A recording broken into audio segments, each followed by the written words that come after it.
All right, so yeah, it's really a great pleasure to be able to present to everyone here today, and also just to see so many familiar faces in the audience.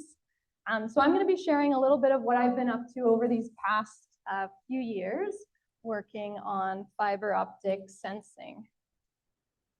So first, I just want to give a little bit of a background about Lumidas. So as Liliane mentioned, we're a pretty recent company. We were founded last year. And part of the reason for starting Lumidas was also a result of some of the research at the University of Calgary. And I'll be sharing a little bit more of those details as well in this talk. So all of us here are really driven by fiber optic sensing. And also, we're all working to translate fiber optic sensing data into geotechnical performance indicators. So one of the things I'll be talking about a little bit later on in this presentation is going to be on our current pilot project, where we're working to develop a software to help streamline and automate some of the processing of this distributed acoustic sensing data for tailings facility monitoring. So maybe I can start just by quickly getting a little bit of a show of hands, because I'm curious who here has previously worked with fiber optic sensing on a project? If there's anyone. Doesn't look like anyone here has actually worked with fiber optic sensing, which is great, because that means you guys have a lot to learn about. And then I'm also assuming that probably many of you here haven't really heard of distributed acoustic sensing, which is a type of fiber optic sensing, which is really gains a lot of headway over these past few years in the fields of seismology. But as we'll talk about a little bit more, it's also starting to make more headway for geohazard monitoring as well. So part of what I want to share in this presentation is really to give you more of a big picture idea of why you might want to care about fiber optic sensing, but also look a little bit more about the technology, how it works. And then I'll use a couple of case studies to share some of the more practical aspects of fiber optic sensing. So starting with why should I care? I'm sure many of us here are quite familiar with this conventional geotechnical instrumentation that you can see on this cross-section of a tailings dam. So we've got the inclinometers, we've got a pretty wide array of different instruments, and many of these instruments are automated, so they're all transmitting this data in near real time to maybe a central hub. Now, what's interesting about fiber optic sensing is that the cable is acting not only as the sensor, but also it's acting as the transmission link. So because of that, you're getting more redundancy in your monitoring. In some instances, you could have the fiber optic cable being routed directly to the control room where the decisions are being made, so that if your radio network, your cell network was to go down, you can still rely on that fiber optic sensing data coming in. So it's really helping with redundancy. Now, that doesn't mean that it's going to make sense for all of your projects, but for certain projects, it might make sense to have that added redundancy. Now, another aspect of fiber optic sensing is this greater spatial and temporal resolution. So with the latest advances, we're talking about meter-spaced sensors with the data streaming in over kilometers of cable in near real time. And another quote that I came across just earlier this week, I thought it was really interesting. So this is the foreword from Ralph Peck to John Dunnicliffe's book on geotechnical instrumentation, and it actually ties into those two aspects of fiber optic sensing as well. So it states that there must be enough instruments not only to allow for the inevitable losses resulting from malfunction and damage by construction activities, because I'm sure we've all experienced some sensors stop working, and sometimes you have to replace those, and it can be quite stressful. But also, he says, to provide a meaningful picture of the scatter in results, which is inherent in geotechnics as a consequence of variations in geology and construction procedures. And that's an area that I think distributed fiber optic sensing really shines, and hopefully some of these case studies will help to illustrate that as well. So getting a little bit more now into how the technology works. So essentially we have these two components.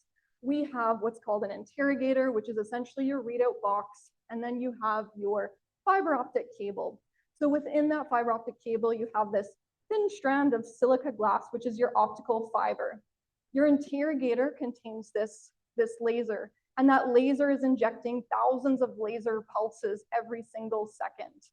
Now, inherent within your optical fiber, just as a result of the manufacturing process, you have these randomly distributed light scatterers. So these are acting as tiny, tiny mirrors that are reflecting a portion of that injected light. And so any type of disturbance that occurs at any location along your fiber optic cable, it's going to result in a shift, a small shift in the locations of those tiny density anomalies. And so that resulting backscattered light is going to contain this interference signal that can be related to a temperature or a strain change.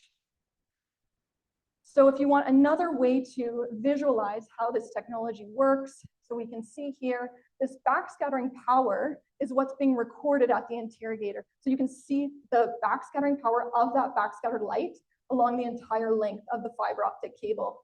And you can see here, you've got a reference trace, and then it also says after a perturbation. So between those two traces, you can see there's a small disturbance, and by subtracting those two traces is how you can then obtain a strain change. Now, a couple of more concepts that are really useful to understand for DES. So we've got the channel spacing. So channels are essentially the locations of our virtual sensors along our fiber optic cable. So we're able to get measurements at every single channel. And this is a setting that can be set up at the start of our data acquisition. So we can select what channel spacing we would like. So usually the minimum channel spacing, it's going to be around 1 meter. And then another important concept is that of the gauge length. So at each of these channels, we're getting a measurement, which is an average change over the gauge length. And so that gauge length is also something that can be set up and configured at the start of the recording, and minimum gauge length can be around 1 meter. So with distributed acoustic sensing, that's kind of the minimum spatial resolution that we're talking about, is in the 1 meter range. So what can it do? My colleague Geneviève mentioned that she likes to think of DAS as a Swiss Army knife, and I think that's a really good analogy because it has a whole lot of functionality. So it can be used true to its name for acoustic sensing. So it can detect footsteps, it can detect digging, all sorts of signals occurring along the cable. And it has this as an out-of-the-box capability. In addition to that, though, the data can also be used for seismic monitoring and characterization. So by applying different types of processing, we can perform different types of geophysical techniques. So if we wanted to do site characterization with our DAS, we can do that as well. We can also use it to look at strain changes, deformation, and also temperature changes depending on the type of fiber optic cable that we're using. So on the low end, so the reason that we can do all these things is because our measurement is sensitive over this very broad range of frequencies. On the lower end, we're looking at these longer term processes, these deformational processes. And then considering that we may be sampling, our sampling rate can be as high as 500 hertz, where we're looking at 500 samples every second. This means we can also do types of seismic processing with our cable as well. So this is what's known as a waterfall plot. So most DAS interrogators out of the box can provide this capability. So you can see along the entire length of your fiber optic cable, qualitative measurement of what's happening in real time. So here we can see the distance along the fiber. We've got time on the y-axis, and then we can see this signal of a quarry blast. So that blast occurred about a few hundred meters away from the fiber optic cable. Fiber optic cable was buried about 1 meter into this tailings dam. We can see there's a little bit of noise here, and that's just because that's a portion of the cable that was going along overhead lines. So what else can it do? Another interesting aspect is that the concept of using dark fiber. So what is dark fiber? Well, we know that fiber optic cable is used around the world for internet, telecommunications. Oftentimes, the fiber optic cable that's installed is going to have some spare optical fibers that are unused. We are able to use those unused fibers by connecting to one of them with a interrogator, and there's been a lot of research in the field of seismology where they've used this for earthquake early warning applications, but also submarine applications as well, looking at those fiber optic cables installed at the bottom of the ocean. Now, the two case studies that I'll be presenting are both using spoke fiber where the cable was installed for the purpose of the installation. Obviously, that's going to include a little bit more installation costs when you take this approach, but then you also have the advantage of deciding how you want to install your fiber optic cable, as well as the type of fiber optic cable that you want to use. And if you are looking at strain sensing, there's obvious advantages to choosing this type of installation on the right versus something like this, where we can see it's likely not the most appropriate for strain sensing. Okay, so this is a really interesting paper that was published just earlier this same year, and I wanted to share it because it's a really good example of a dark fiber application. So here they're using existing fiber optic cable. They've plugged in their fiber optic cable, they've plugged in their interrogator unit, and they're showing us all of these different signals that were captured from the DAS interrogator. So we have signatures from the rockfall, the truck driving, the pedestrian walking, hammering, and background noise. So they were able to use these different signals to train a random forest machine learning algorithm, and they were able to use that to develop an approach for near real-time rockfall detection. So this is a really interesting use case, and I think it kind of points towards some of the opportunities. I think this mic is going. Some of the opportunities for this, for DAS, which is really exciting. Okay, so I'm going to be presenting these two case studies here. So the first one is going to focus on landslides, where we'll be looking at the lower frequency portion of the data. Second case study is going to be focused on, Cheryl, thank you. Okay, thanks. Yeah, and then the second case study is going to focus on tailings dams. So even though I just want to mention here, we can use the same DAS data set to do both of these types of processing, even though these two examples are going to be from different data sets. So this first case study is the Holland Hill Slow Moving Landslide Observatory. So this is a really well-studied site. It's located in the UK, and it's been monitored by the British Geological Survey since 2008. In 2019, Luna and the British Geological Survey were installing a fiber optic cable, which you can see here on the left-hand side, and it was buried quite shallowly within this slope, so 10 centimeters depth. So you can see a couple of pictures showing how they installed the cable, and you can also see the type of fiber optic cable that's used. And I actually have an example. So this is the same type of fiber optic cable that was used in the landslide site is right here. So if you want to take a look at it, it's available. Now, what I want to point out here is that there was many types of instrumentation at this site, but I'm focusing here on two SAAs or shape arrays, because we're going to be looking at the displacement that's been derived from the low frequency DAS strain data. So we sampled the data at a very high frequency, 500 hertz. We downsample it down to 1 hertz. We apply a low pass filter to only look at the information below 1 hertz. That provides us with a DAS derived strain. And then we can integrate that strain over the gauge length. In this case, the gauge length is 4 meters. And by doing that, we're able to get a relative displacement. So we're going to be looking at the displacement from each of these channels here, each of these locations along the fiber optic cable. We're going to be comparing that with the uppermost sensor from the SAA. So here are the results. So I'm showing in plot C and D. This is the DAS displacements from these channels here, comparing it with the SAA displacements. And then I've got the DAS displacement from this location, comparing it with the easternmost SAA. So we can see this is over a period of rainfall. So we're looking at precipitation data, which is in millimeters every 30 minutes. So just what I want to point out here is that we can see that the DAS displacements are very well correlated with the SAA displacements. And then we can also see that the magnitude of those displacements are roughly 1/2. So we're looking at very, very tiny displacements. These are less than a millimeter, but we're able to see that DAS is able to record these displacements that we're also capturing in the SAA, which is quite encouraging. So just a couple of notes here is that we can see that the DAS from measurement to measurement, it has a very low noise floor. So it's extremely sensitive and it's able to capture these very, very small sub-millimeter, even micrometer displacements. And then I also want to point out here that our measurements are averaged over a longer distance, so 4 meters, whereas SAAs are a point measurement. So this can also help explain some of these discrepancies. One other thing to point out is that we are measuring the strain at the location of the optical fiber. We know that within our optical fiber, there's different layers in the fiber optic cable.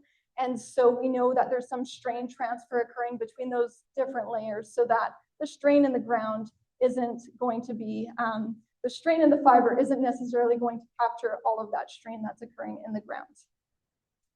So that last plot was just showing us 4 channels, but what I think is really exciting about DAS is the ability to capture information from the entire fiber optic cable. And so that's what I'm showing here. So I've got 6 heat maps. Each of these heat maps is corresponding to a single cable segment. So the heat map on the left, this is number 1, we're looking at the westernmost cable segment. Heat map on the right, we're looking at the easternmost cable segment. We're looking at the exact same 2-day time period. So this is that period of rainfall. And we're looking at the change in data over space. So up on the top of the plots, we can see information occurring near the crest, where there's also a scarp that's visible. And then near the toe, we're looking more in this flow dominant zone near the base of the slope. And so obviously we can see there's a whole lot going on. And I think what's really interesting as well is the variety of processes that we can see on this figure. There are a lot of processes, and I have to admit that I did spend a lot of time staring at this plot before I was finally able to make sense of it. But after many discussions with my co-authors, we were able to come up with the following conceptual framework to help explain some of the key patterns that we were observing. So I'm just going to briefly walk through these here. So we've got our fiber optic cable, which is being shown in gray, and then we have these different patterns. So for example, where we're seeing this tension upslope and this compression below, we were able to interpret that as being representative of a slip surface. Now, when we're seeing this pattern where the tension is propagating upward with time, we're able to infer that there's some sort of retrogressive processes going on. And we can also see that when we're looking at this animation as well, as that strain is propagating upwards towards the crest, towards the scarp. What's more interesting as well is below we have these really dynamic processes which are occurring in that flow dominant zone. And so we can see here that these processes are not permanent over time, so they're changing. And so we're interpreting this as more of an uncoupled strain rate front that's propagating over our fiber optic cable. And then in addition to that, we can also see patterns that are correlated with the topography of the site as well. For example, where you can see those ridges along the slope. So that wraps up the first study. And I have to say that's really one of the reasons also that motivated me to start Lumidas, because I was just so excited from the results that we had. Now I'm going to talk a little bit more about the seismic monitoring capabilities. So we'll be looking at a completely different technique to infer changes at depth below our fiber optic cable. So this project was in 2019, and I had the really good fortune of being able to work on this project as a geotechnical engineer with BGC Engineering.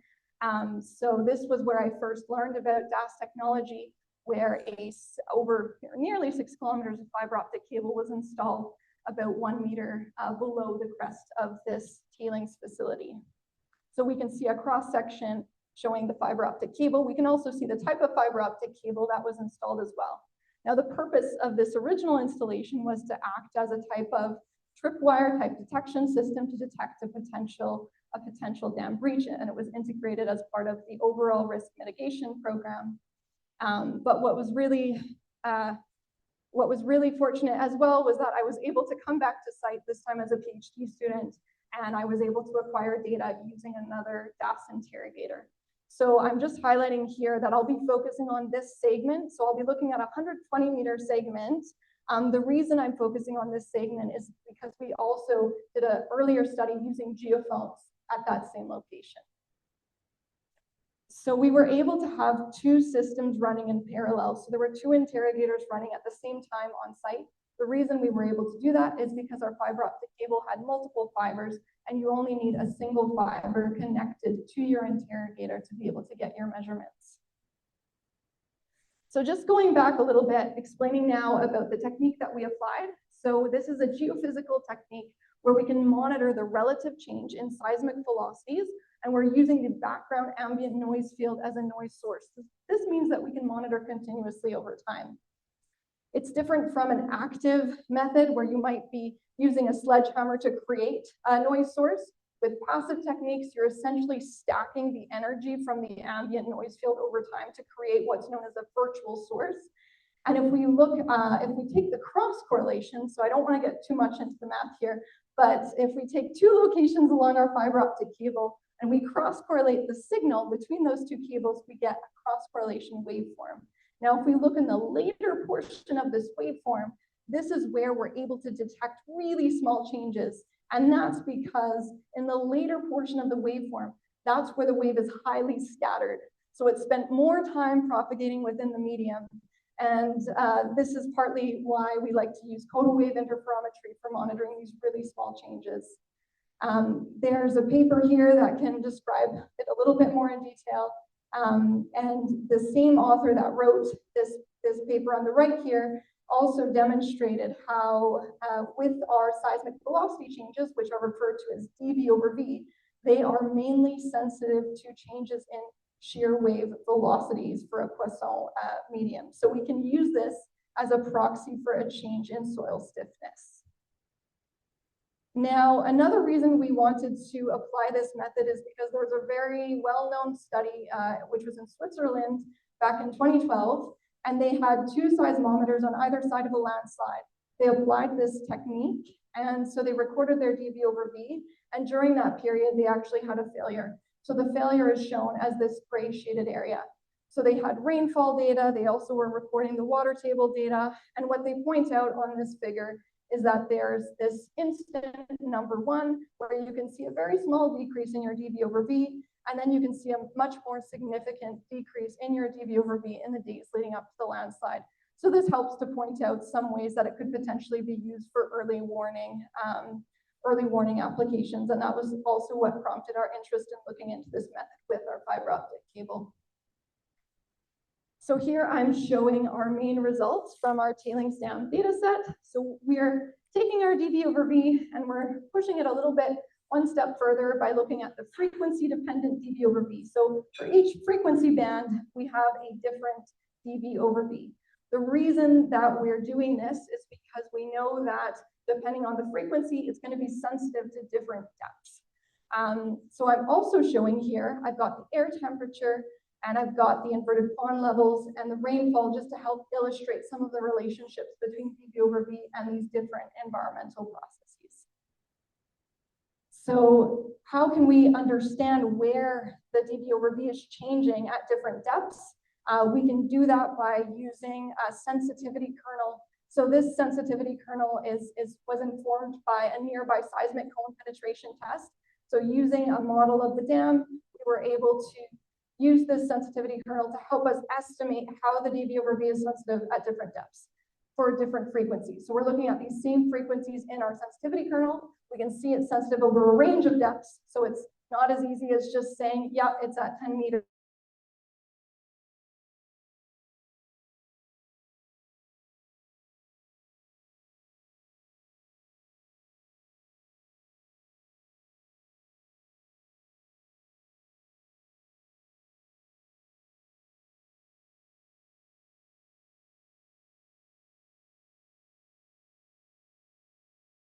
The temperatures are hovering around 0 degrees Celsius.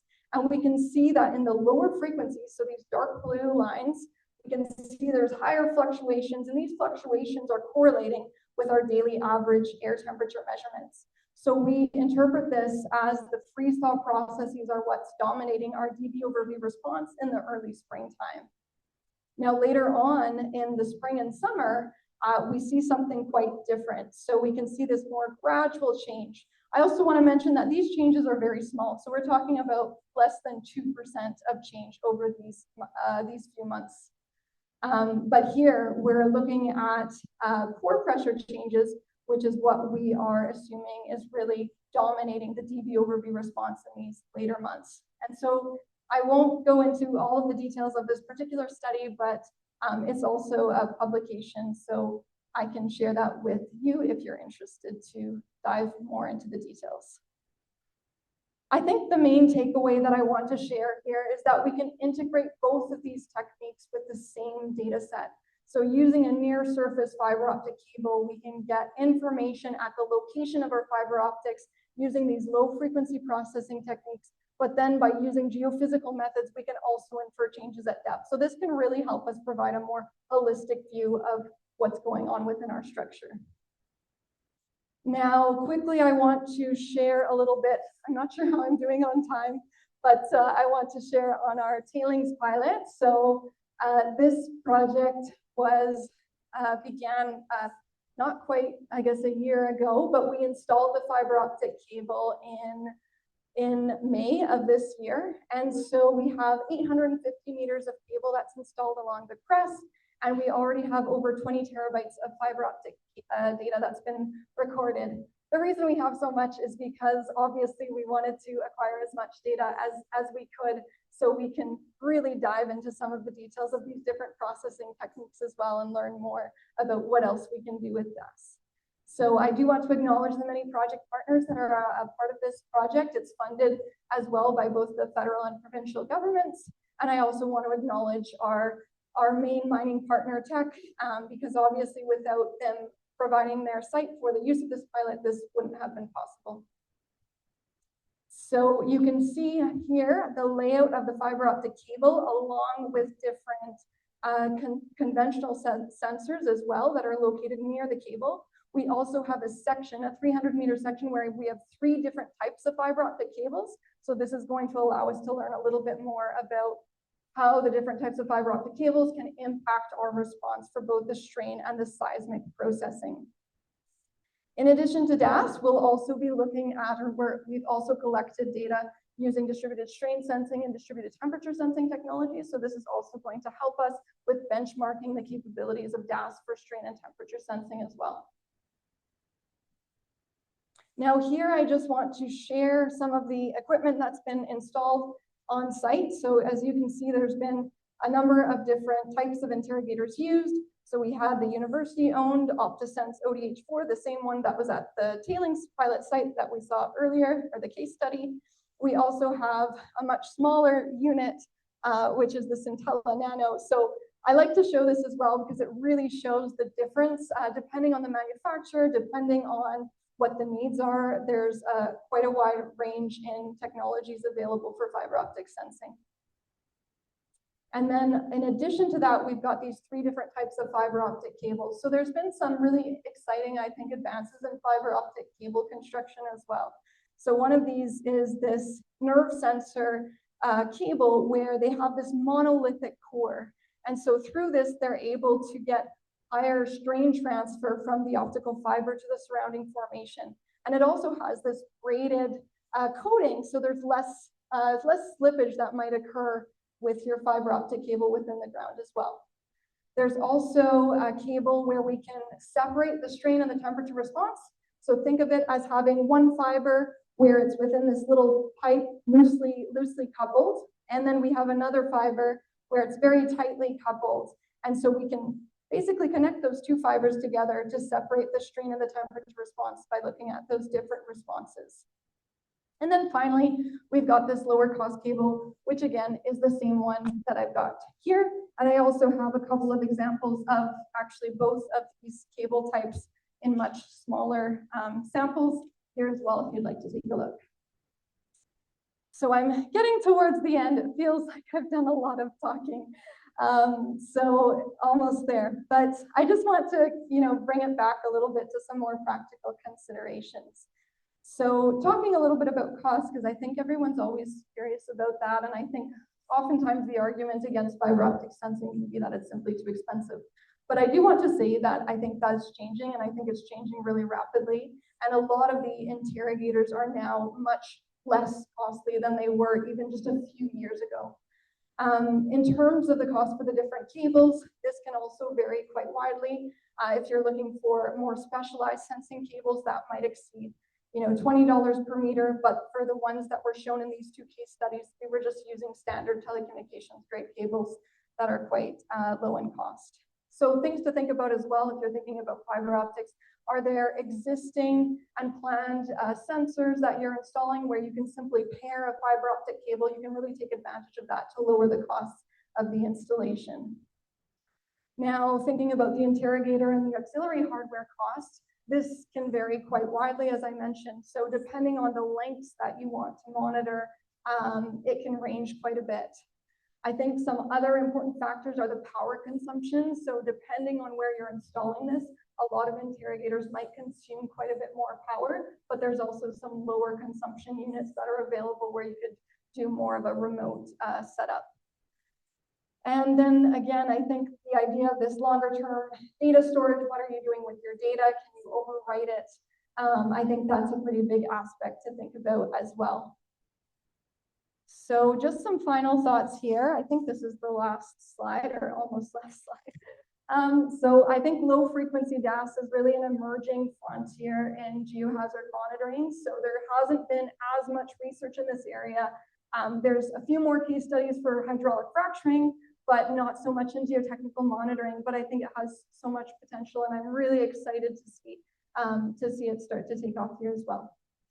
Now, seismic monitoring results in higher data volumes, and so this also results in these higher computation and data storage requirements. So these costs obviously need to be factored in when you're designing your monitoring system.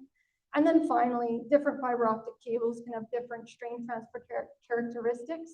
And so I think figuring out, where you're going to install your fiber optic cable and are there sensors nearby that you can use to help calibrate the response is quite important as well. So finally, just acknowledging that these two projects that I presented were funded through a MyTax, and Luna and BGC were the industry sponsors. And I also greatly benefited from collaborations with NGI and the BGS on those projects as well. And if you'd like to read more about either of those case studies, there's QR codes.